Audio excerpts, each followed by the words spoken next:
Hi comic book fans, and welcome to another Suddenly Comics video. And this time it's going to be another in my series of videos about the characters in the upcoming The Suicide Squad movie, written and directed by James Gunn. Today we're going to be talking about two of the characters. Firstly, Blackguard, and then be prepared to be excited because we are going to be talking about Starro the Conqueror. Okay, so first up, Blackguard. Blackguard first appears in this comic. It is Booster Gold #1. You're getting a bit of double action for your money here because this is the first appearance of Booster Gold and the first appearance of Blackguard, and they're both on the cover. This was actually a bit more, this has got a higher fair market value on Go Collect than I had expected. It is actually quite a collectible comic. Okay, a little bit about Blackguard, and you're going to have to believe me here. This character's real name is Richard Hertz. Hertz is spelt Hertz. So he goes by the name of Dick Hertz. You can't make this up. Okay, so Blackguard in this comic here is weaponized and is going on a mission for a group called the 1,000, who are getting him to attack at Star Labs to grab some technology or something, and Booster Gold stops them, and Blackguard and Booster Gold have a fight, and despite the fact Blackguard has got extremely powerful armor and has got ergokinesis, that means he can manipulate energy, Booster Gold gets him to hit a power station, and it knocks Blackguard out. There are indications that Blackguard is not the brightest of individuals. At one stage in his history, there is some form of demon that goes around offering DC villains a wish, and apparently Blackguard's wish that was that he wasn't stupid anymore. Okay, so one can only assume he's a bit dim. He's being played in the film by comedian Pete Davidson, who I believe is on Saturday Night Live in the States. Yeah, I can see him playing a superhero who's not playing with the full deck of cards, as it were. So Blackguard has a bit of history in DC Comics. He does get involved with Guy Gardner, interestingly. Now, Guy Gardner has also recently been announced as going to be appearing, I think, in one of the television series. So I think it is entirely possible that they could be setting something up here where Blackguard and Guy Gardner get together, because in the comics they open a bar together. I think it's called Super Buddies, and it's in Queens somewhere. So I think that could be a possibility. Blackguard gets arrested again. He's not happy with just being running a bar.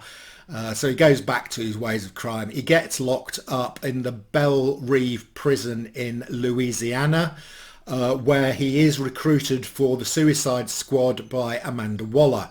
Now, in the comics, on the mission he goes on, there is a rumor that somebody is betraying the squad, and Blackguard gets killed by a character called the General.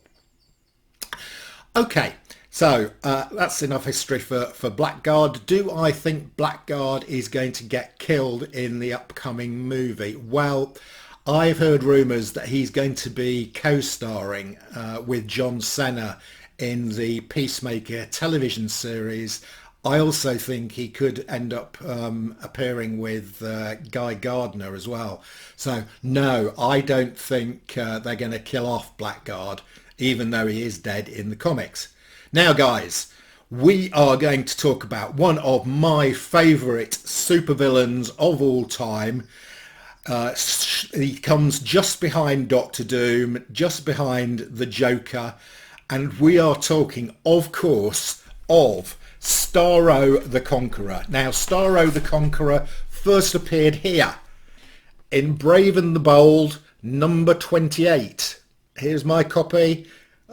I sent this off for grading to CGC last year, and it came back with a horrible purple label on it saying it had been restored. Oh, goodness. However, I'm still pleased to have got this comic. It is an expensive comic. This comic predates Fantastic Four #1, which came out probably less than a year after this comic. So, you know, this comic was the first one with us. This has got a large monster on the front of it and a team of superheroes fighting it. That sounds rather familiar to the cover of Fantastic Four #1. I wonder where they got the idea from. All right, I'm going to stop there. I know that's highly controversial. Sorry, guys. Right, so Starro is asexual, and he can produce little Starros. And the little Starros can attach to your face and take control of your mind. Now, Starro has appeared a few times since this comic in 1960. I think the second appearance was 17 years later in 1977. But I have to tell you, folks, that there is a current comic out in which Starro is the main villain. And that is Crime Syndicate. This is a terrific little series. We're up to issue 3. So in this comic, Starro is the main villain in the first 3 issues. This is a sort of alternative universe where all the main superheroes are really not very nice characters. So it's a super read. The character on here is Donna Troy. Really nice cover. So I enjoyed that. So Starro the Conqueror. Now, I have to warn you people, I have spotted a Starro hiding amongst us, incognito. So you need to watch out for this Starro, and he's here. I spotted him here on the cover of my SpongeBob #1. It's Patrick.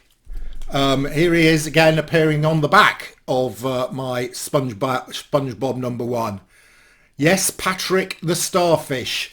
I think he is a mini Starro. So if you see him, make sure he does not cling to your face, because he will take over your mind. Enough said.